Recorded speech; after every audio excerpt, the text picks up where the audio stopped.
Welcome to the NBA Coast to Coast podcast brought to you by thelines.com.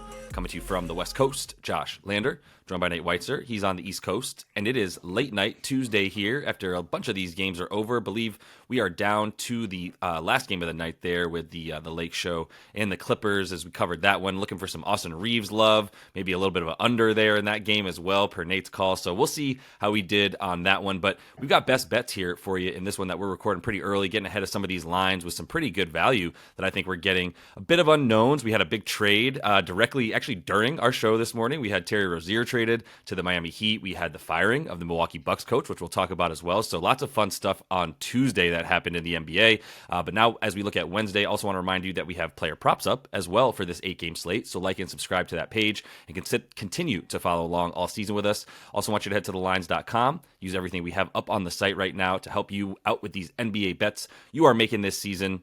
Nate, let's go ahead and get right into your first NBA best bet as we talk about that game with the aforementioned fired Adrian Griffin.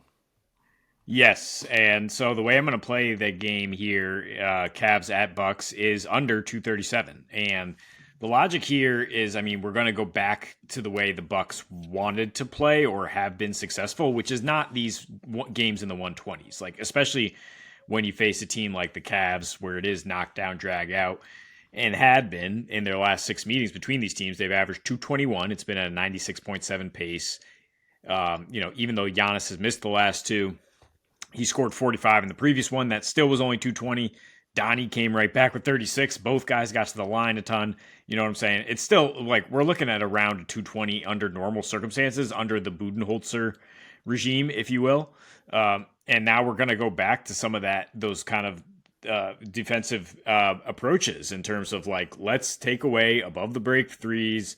Let's, funnel everything towards Brook. Let's just play our defense. And you're going to see the new coach lift in terms of like, let's actually get back in transition. Let's make it look like we weren't the problem. It was just his scheme. Like these guys have to come with the effort, especially starts with Giannis.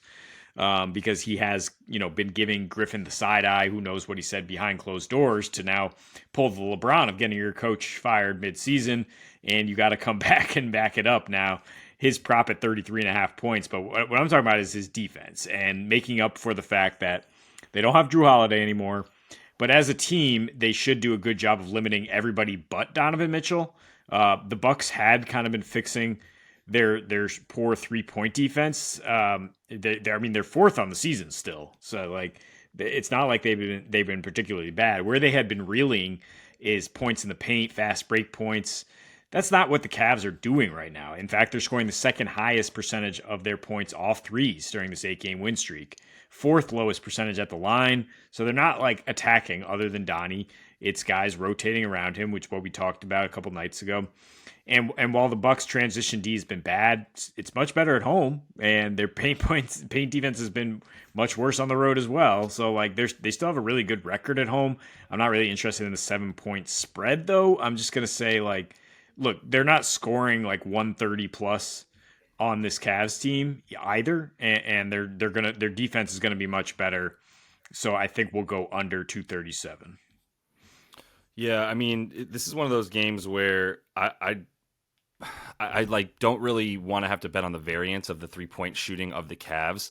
They're up to 43 3-point attempts a game, looking like the Mavs at this point with the way that they're shooting that many threes, and things open up for them for sure without Evan Mobley in there on offense for them. But yeah, more than anything, they've been the best defense in the league over these last 16 games or so, where they're 13-3 on that streak. So, and they've even been missing Mobley for a few games before that, I believe. So everything is kind of working for them when those guys are off the floor. All of that said, I don't necessarily have a take on the firing of the coach impacting that bet, but if you believe in the way that these two teams play consistently, then yeah, I would agree with an under there. And I'd like to take the Cavs to cover, to be honest, because I still don't think anybody believes in them for real, in a way that obviously this spread is clearly indicative of, right? So I'm not going to do it just yet. I might dig into it a bit further, but my first bet is going to be Minnesota to get their points against Washington. And I can understand the narrative of we got to come back and make up for the way that we lost to the Hornets last game, despite Cat's points and this, including the fact that we benched him in crunch time during that game with the 60 points because of the way that he was playing in the second half and forcing it.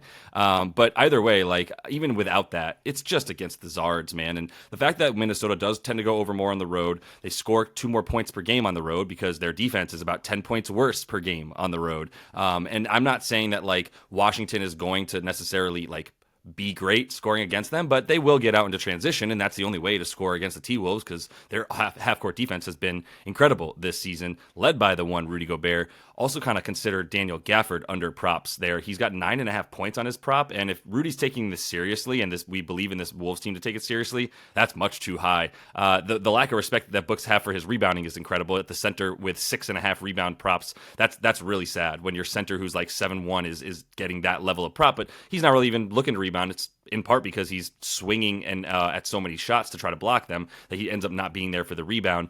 Another reason I think Rudy's going to just have his way down there with him. So yeah, all of that leads to like them just getting their points.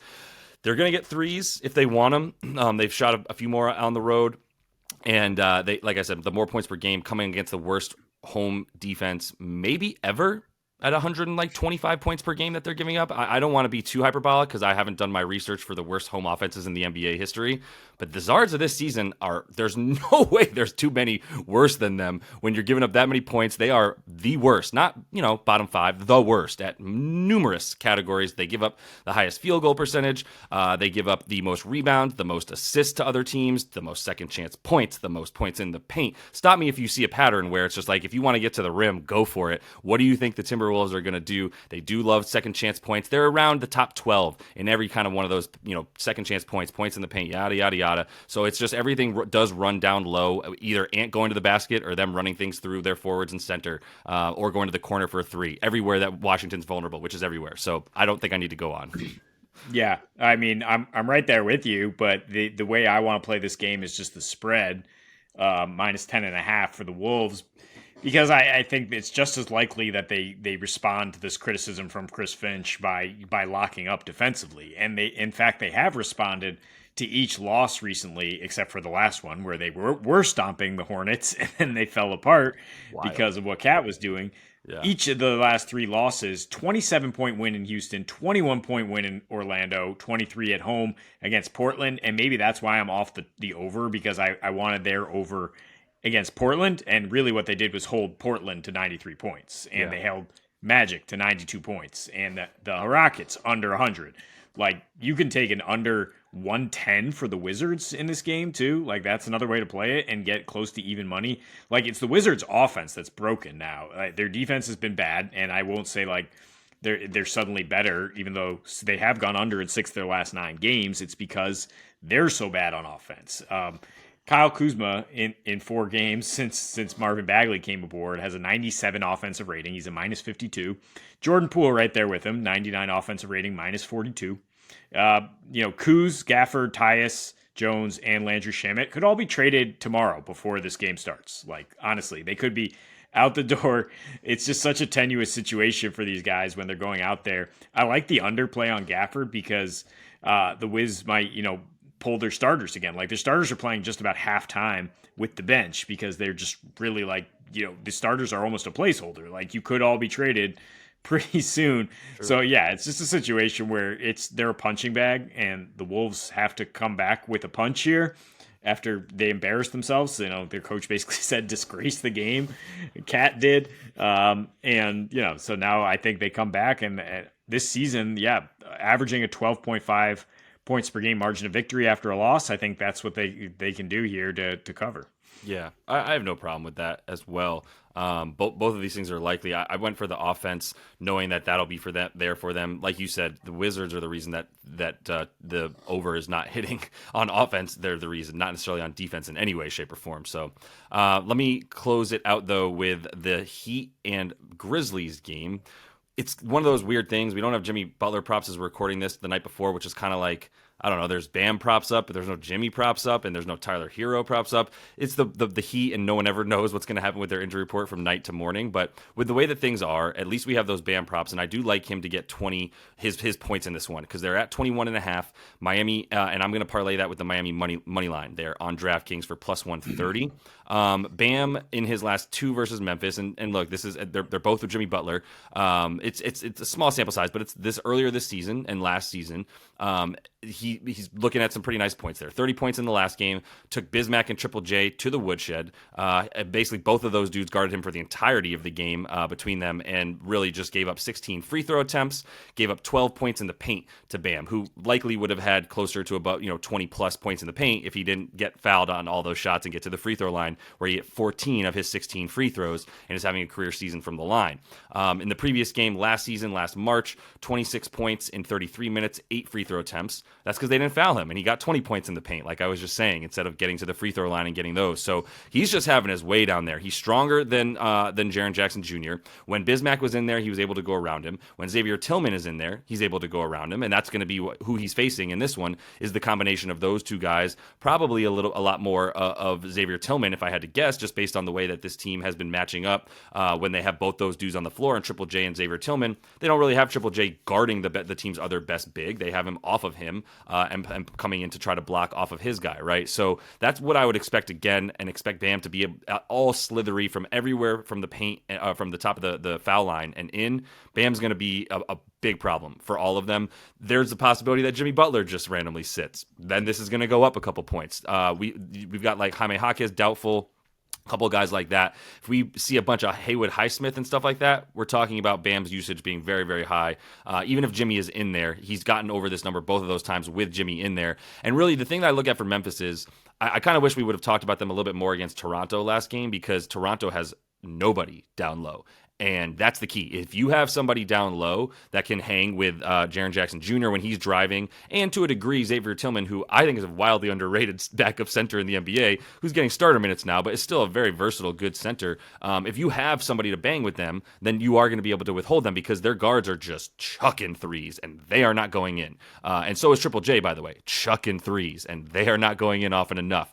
So that's why I would continue to feel good about some of his unders, to be honest, if Bam is going to take him out of the game. But more importantly, I think Bam's going to get his, because there's a little bit of influx right now with Terry Rozier coming in. There's going to be no Kyle Lowry. I think you just give the ball to your best player and say, make sure that we win this game against the Memphis Grizzlies. Yeah, I mean, Bam has been diming up a lot. He hasn't necessarily been looking for his shot. I would probably lower this to like 15 points, 10 rebounds maybe, because what you're mentioning with all the missed shots, like I really trust his peripherals coming out there, and 4 assists in 7 straight games for him now. Definitely a good chance at 10 rebounds, but however you want to play it, if you can get even money or slightly plus money with Bam and the money line here when it's a -9.5 spread, yeah, that's a good way to play it for sure. I mean, rather than dealing with that spread with the Heat. That's what I was surprised about more than anything, was when I saw this number at plus 130 for him to get base 22 points.